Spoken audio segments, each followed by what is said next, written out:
Falmouth, still not walking, but the weather is still great. So that's a win. I am here with Lin Hua.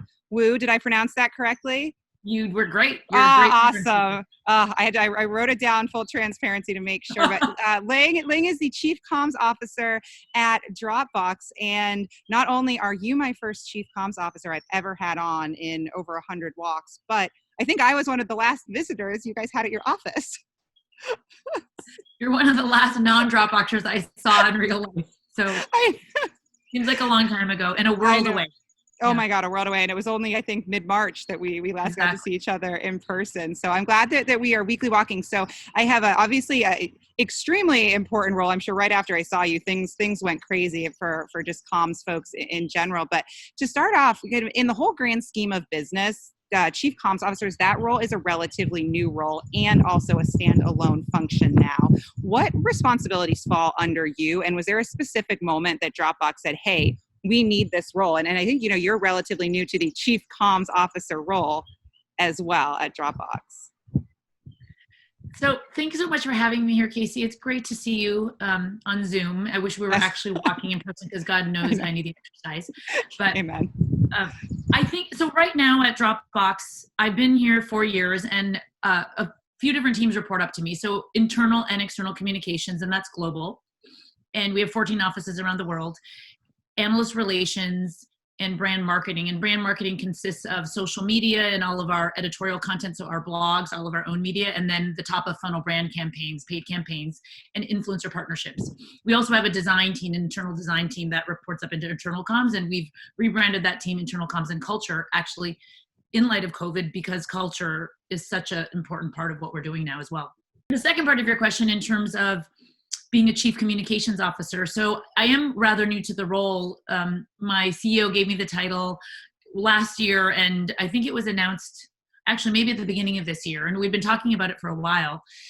And I think I've just been really, really lucky that Drew, my CEO, and also the company has given me the opportunity to have a seat at the table. And to me, I'm not sure it was this realization they needed a chief communications officer, but it was really the role I had ended up playing. And again, because of the opportunities I've been given, I think in this day and age, given the fast pace of media and the fact that earned, owned, and paid content is so integrated and mixed up, and there's the Twitter sphere, and there's still, the Wall Street Journal, New York Times, and there's all of the owned content that really is treated sometimes like earned, that it really has become a bigger and more critical role, especially in urgent times like we're seeing now, but really in everything we do. And the more a communications person is embedded in the business and understands the go-to-market strategy, the product strategy, the concerns, regulatory and otherwise that might be facing a company, the more powerful that role can be, the more helpful it can be to actually help with the business objectives. And so for me, it's a role that I grew into. And I think that I've been so lucky to have a seat at the table at Dropbox and think about my role very strategically and build a team that really can help move those business objectives. So it's been a lot of fun. Yeah, well, and it kind of was very timely. You guys obviously didn't know what would happen, but I think beginning of this year, and here we are. So, which kind of leads me to my next question, where everyone is obviously sort of, sick of talking about the pandemic, and everyone's worked from home. And I'm sure, as we said, things were really hectic for you and your role a few months back. So love to kind of focus on the now and then the future, especially when it comes to your role, kind of where are you now? And, comms people across the board who are in similar roles, kind of what's been the focus now? And as you look towards what the new normal and the future of work is going to be? I think everyone had a really hectic period, not just comms people, obviously everyone at companies, as we were all dealing with this transition and just making the decisions about when to have the work at home and to make sure that everyone was safe and communicate well and try to keep people engaged and upbeat and productive and cohesive. What's really changed, I think, and that this is it's not a seismic shift, but it's more of a moving even stronger in a certain direction, is that internal communications has become even more important, right? Because what we really need to do is communicate with all of our employees across the globe and tell them about these decisions we're making. And they're really curious and hungry to understand what the future will hold. And none of us really know. And so we're all doing this for the first time. And I think just being open and responsive and transparent about our thought process being very human and kind. Dropbox is a really kind and human place, and we put the people first, and we really, really do that. So, it's hard to keep morale up just in your general life, right? If people are just struggling and dealing with a lot, working parents especially, I would say.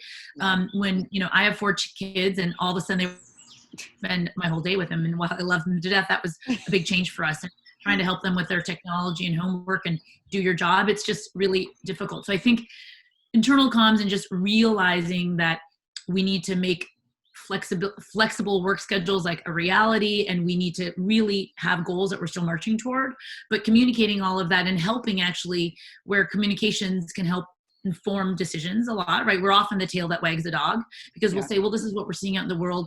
We think that this is the feedback we're getting, and it helps inform decisions. So that's really been the forefront. And I think that I mentioned earlier, I have a new team that we sort of rebranded in my comms, in my focus world of internal comms and culture, because we realize the culture aspect is going to be just that much more important. If you're onboarding new people, you're hiring them, and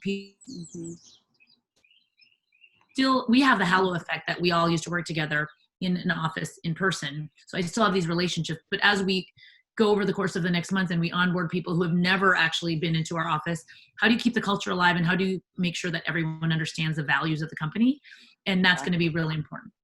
Yeah, that we went through that for the first time too, and they're still here, so all is, but it's definitely a different experience that we're all trying to navigate as well. So, and my last question for you is, what has been, obviously you've got the whole family at home, but has there been a newfound pandemic skill or activity that you have found yourself doing, or I guess the family has found themselves doing, is to not kill one another?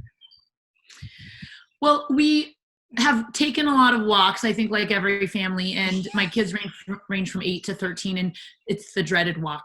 So every day, after dinner, say, okay, we're all going on a family walk, and it's like tears and protests, but they're sort of getting used to it now. They're like, where are we going on a walk tonight, Mom? Do we have to go down the same walk? So that's one thing.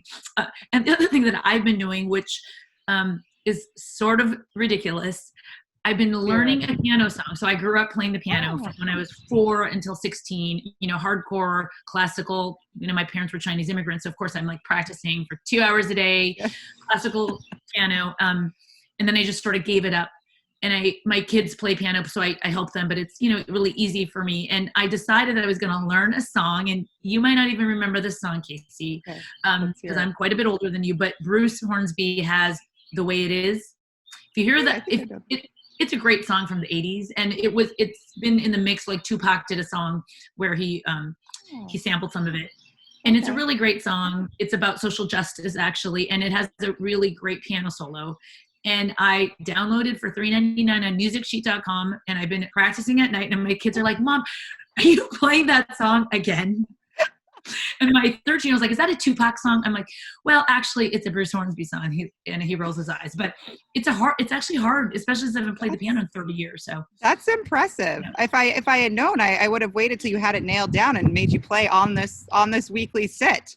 So next time, this might be taking a few more months.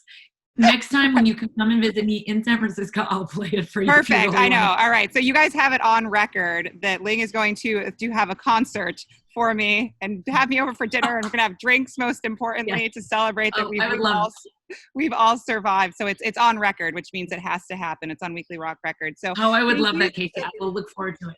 Perfect. Well, thank you so much for joining me on this weekly stroll and for being my inaugural. I took 100 episodes, but I finally got a chief comms officer on. So I'm on a roll. So thank you for being here. You guys are, I feel like, that's such a huge piece of, like you said, just business, and especially where we are now. So really appreciate you sharing your insights. And all my Weekly Walk viewers, I hope you guys are, taking your dreaded daily walks too. And we'll see y'all soon. Bye, guys.